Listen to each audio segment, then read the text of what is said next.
Nah, kalau menulis di media online itu sama aja dengan menulis di dimanapun, baik chat, di Facebook, kemudian di sosial media sama. Cuman kalau di media online, mesti teman-teman efektif cara menulisnya. Dan memang untuk bisa trending topik itu ada dua caranya. Sebelum masuk ke ya teman-teman harus mempersiapkan tulisannya dengan bagus-bagus. Nah, kita next aja dulu.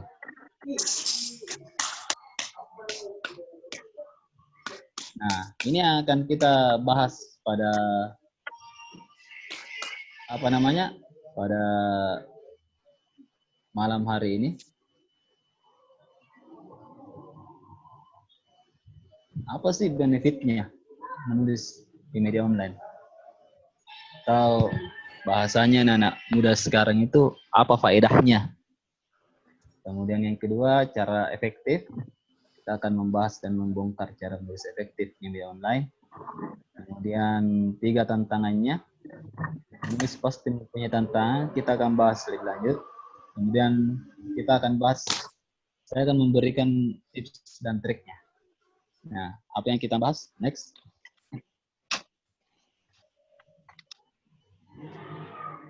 Nah, apa benefitnya menulis media online? Kalau Anda lihat memang benefitnya itu banyak. Pasti cepat. Ketika Anda menyelesaikan tulisan, Anda bisa langsung menulis, mengupload di media online. Media online ini di sini bisa media mainstream. Kalau Anda lihat di sisi kiri layar, nah itu ada media mainstream yang ada di Sulawesi Selatan yang bisa Anda kirimi untuk tulisan. Kemudian murah karena Anda tidak perlu mengeluarkan biaya banyak, hanya modal kuota saja. Kalau tidak ada modal kuota ya Anda di warkop saja minum kopi 12.000 atau 15.000, Anda kirim ke media online aja. Kemudian mudah juga. Seperti yang tadi saya bilang, Anda tidak memerlukan banyak seperti dulu-dulu waktu senior-senior saya pertama kali menulis, dia membutuhkan banyak alat ya, seperti alat ketik, kemudian dia membutuhkan, kalau dulu itu waktu saya awal menulis, saya membutuhkan mesin ketik. Saya masih dapat itu waktu belajar menulis pertama kali di kampus. Kemudian Anda juga membutuhkan banyak referensi waktu itu karena kan internet belum bagus. Jadi Anda harus membutuhkan banyak buku.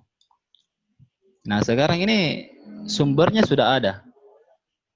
Anda bisa searching di internet, kemudian di beberapa jurnal-jurnal, di beberapa penelitian-penelitian terbaru di dunia. Kalau Anda tidak tahu bahasa Inggris, Anda bisa terjemahkan di Google Terjemahan. Banyak. Tinggal Anda memulainya saja. Nah, cara efektifnya begini. Harus membuat tema tulisan itu sesuai dengan isu terkini. Misalnya tentang COVID saat ini ya, yang banyak beredar. Apa kira-kira pertanyaan masyarakat tentang COVID ini? Pastikan ini COVID sebenarnya apa sih? Pasti itu banyak yang menanyakan. Kemudian sejauh mana berbahayanya nih COVID? Itu isu-isu terkininya. Kemudian sejauh mana berbahayanya COVID terhadap kesehatan kita. Kemudian Anda bisa lihat isu-isu terkini itu yang dibicarakan di media mainstream, sosial, dan daerah sekitar Anda. Kemudian yang kedua, cari isu terhangat di media populer atau Google Trends. Nah, kalau media populer seperti tadi saya kasih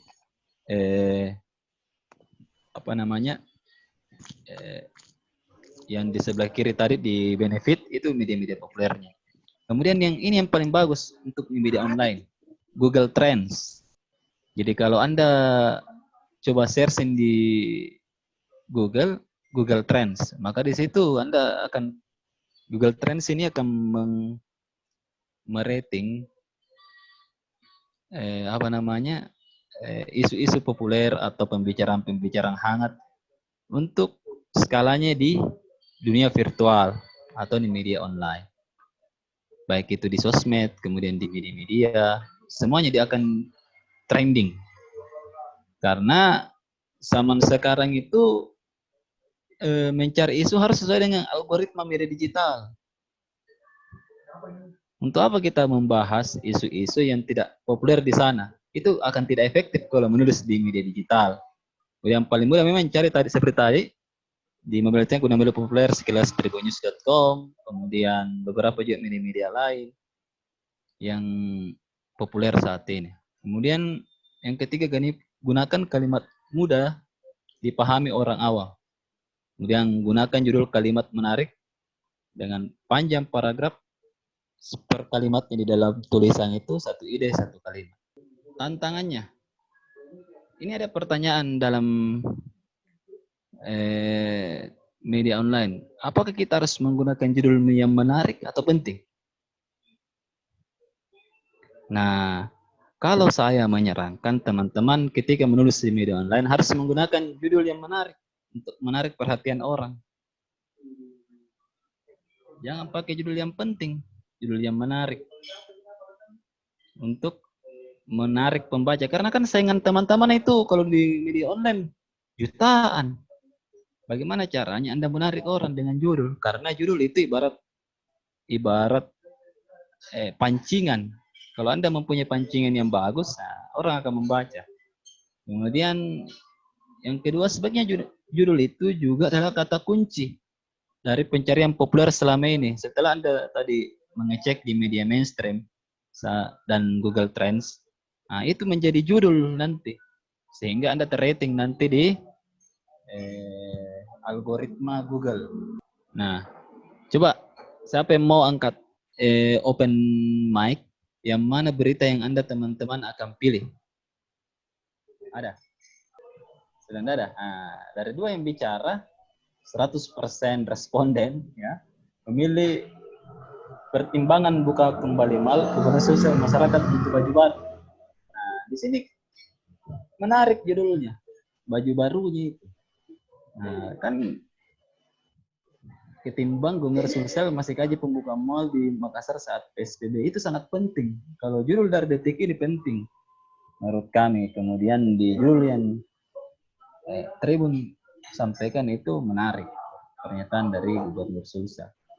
Itu. Nah, itu tadi saya bilang isu penting atau populer. Lanjut lagi. Nah, ini yang saya bilang tadi. Kalau Anda menulis sebuah teman-teman yang mau menulis sebuah tulisan, maka berikan tulisan Anda itu sebuah perspektif baru atau the new perspektif yang kira-kira tidak orang pikirkan. Karena originalitas dalam sebuah tulisan di media online itu sangat-sangat dicari. Apalagi misalnya tentang COVID. Mungkin ada perspektif baru tentang COVID.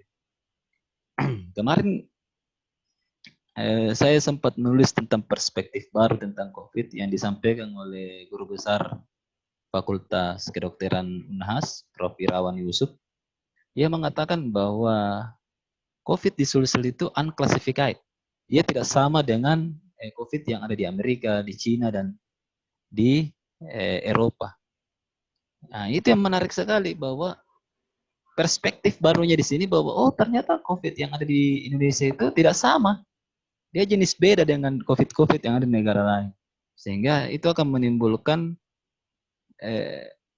menarik pembaca lain untuk membaca itu tulisan. Sehingga kemarin populer. Pembacanya sekitar 500.000. Kemudian yang kedua adalah perluas jaringan ke lembaga penerbit media mainstream dan sosial. Kalau teman-teman meskipun hebat dalam menulis, tapi teman-teman tidak punya jaringan ke lembaga penerbit, kemudian media mainstream, dan tidak menyebarkan di media sosial, itu sama saja bohong. Anda seperti nantinya kata dalam tempurung, karena meskipun teman-teman punya perspektif bagus, tapi tidak diketahui orang sama saja. Karena kalau menulis itu mesti ditahu orang. Begitu. Oke, itu saja materinya pada malam hari ini.